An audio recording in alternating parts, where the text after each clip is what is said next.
امیر المؤمنین فرماتے ہیں مومن اے جوان، تین طرح کی اصلاح اگر تو اپنی کر دے خدا تمہارے معاملات کو آسان کر دے گا۔ فرمایا پہلی اصلاح، من اصلح ما بینہ و بین اللہ اصلح اللہ ما بینہ و بین الناس۔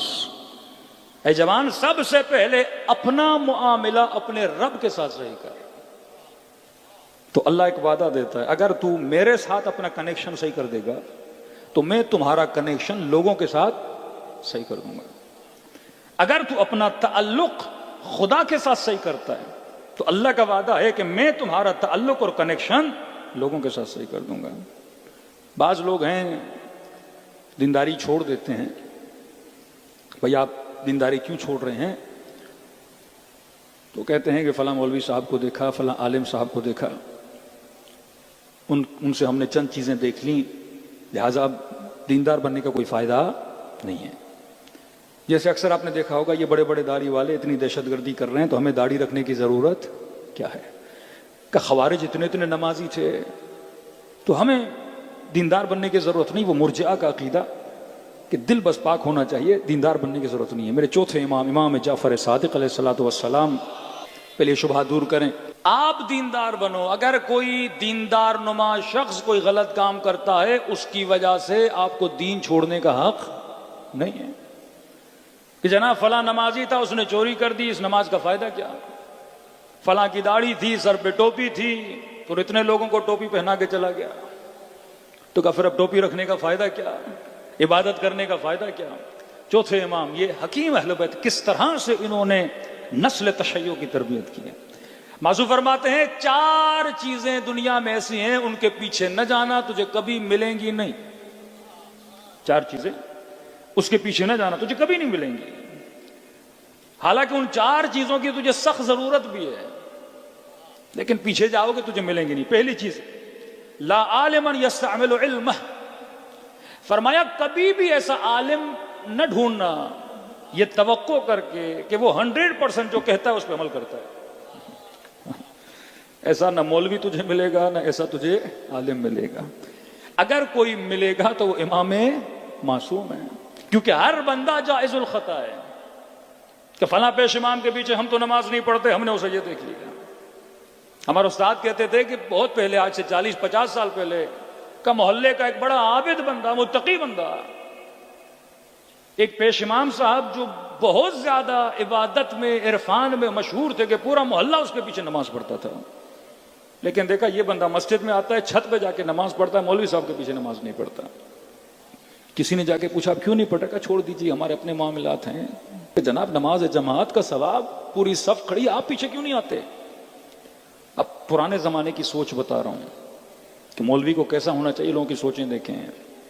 تو کہہ رہے ہیں ہم نے ان کو کسی کے گھر پہ دیکھا تھا، یہ بڑے مرغے اور چرغے کھا رہے تھے۔ اب مولوی ہوتے ہوئے مرغے کھانا، کہ یہ تو عادل نہیں ہے، ان کو تو کھانا وہی کھانا چاہیے جو ہم نے سنا امیر المومنین ابلے ہوئے کدو کھاتے تھے، سوکھی ہوئی روٹی کھاتے تھے۔ چھٹے ماں فرماتے ہیں کبھی بھی ایسے عالم کی تلاش میں نہ نکلنا جس سے تم یہ توقع رکھو کہ 100% یہ جو کہتا ہے اس پہ کیا کرتا ہے؟ عمل کرتا ہے۔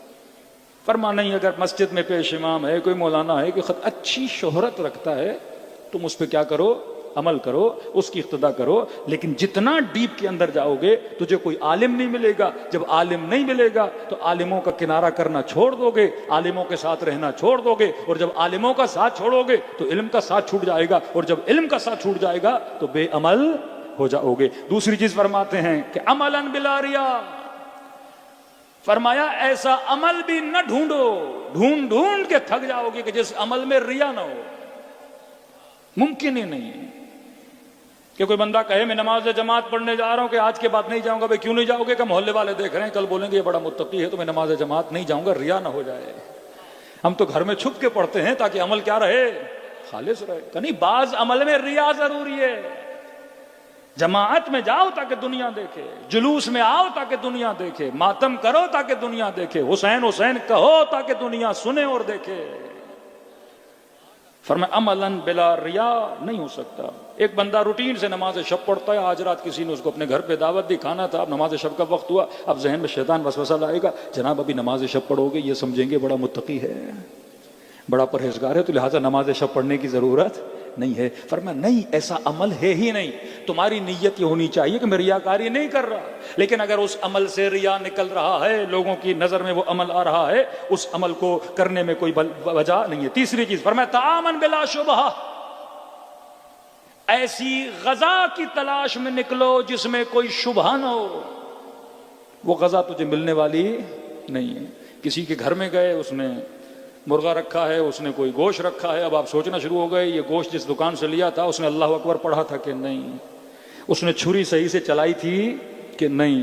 فرمایا ان سوچوں میں جاؤ گے تو گوشت سے بھی جاؤ گے اور بھوک مر جاؤ گے، کھانے سے بھی چلے جاؤ گے۔ تو فرمایا اتنی ڈیپ میں نہیں جانا، ہاں جس کے گھر جا رہے ہو دیکھا کرو فرد متدین ہے کہ نہیں، کمائی اس کی اچھی ہے کہ نہیں۔ لیکن اگر مشہور زمانہ ہے کہ جناب راشی ہیں، جناب فاسق ہیں، جناب فاجر ہیں، ان کی کمائی اچھی نہیں ہے، اس کے گھر میں کھانا کھانا کیا ہے؟ حرام ہے۔ لیکن عام سا مومن ہے، آپ کو پتا ہے رزق حلال کماتا ہے، اب اس میں اتنی جستجو اور تحقیق کرنے کی ضرورت نہیں ہے۔ صلوات پڑھے محمد و آل محمد پر۔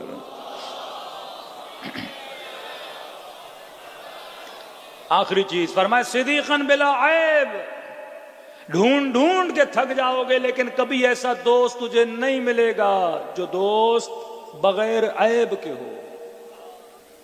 ہاں ہر بندے میں عیب ہیں، کسی میں غصہ زیادہ، کسی میں تھوڑی بہت عیب ہیں۔ اب مولا فرماتے ہیں ایسی دوست کی تلاش میں نکلو کہ مجھے ایسا دوست چاہیے جس میں کوئی عیب ہو ہی نہیں۔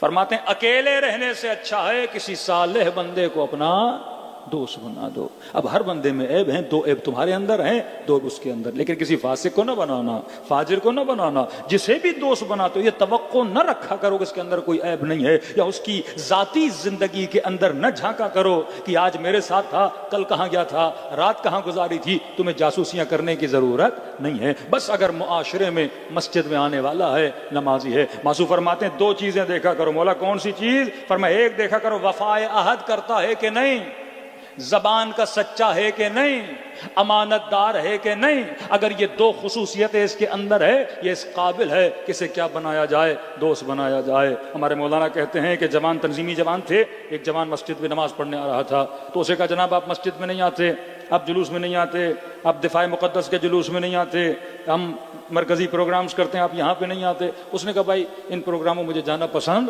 نہیں ہے، میں نہ دفاع مقدس میں آتا ہوں، نہ دھرنوں میں آتا ہوں، نہ کیا کبھی کبھی نماز پڑھنے آتا ہوں۔ تو کہا کہ پھر کیا ہوا؟ ہم نے کہا بھائی اس کی ضرورت نہیں ہے، ایسا جوان ہماری محفل میں آ کے کیا کرے گا؟ عالم نے کہا اسی کو تو لاؤ محفل میں۔ اگر یہ تمہیں جھوٹ بولتا کہ مجھے پسند ہے تو برا تھا، اس نے تجھے کیا بتایا؟ سچ بتایا کہ جناب ایسی جگہوں پہ میں نہیں جاتا، مطلب زبان کا کیا ہے؟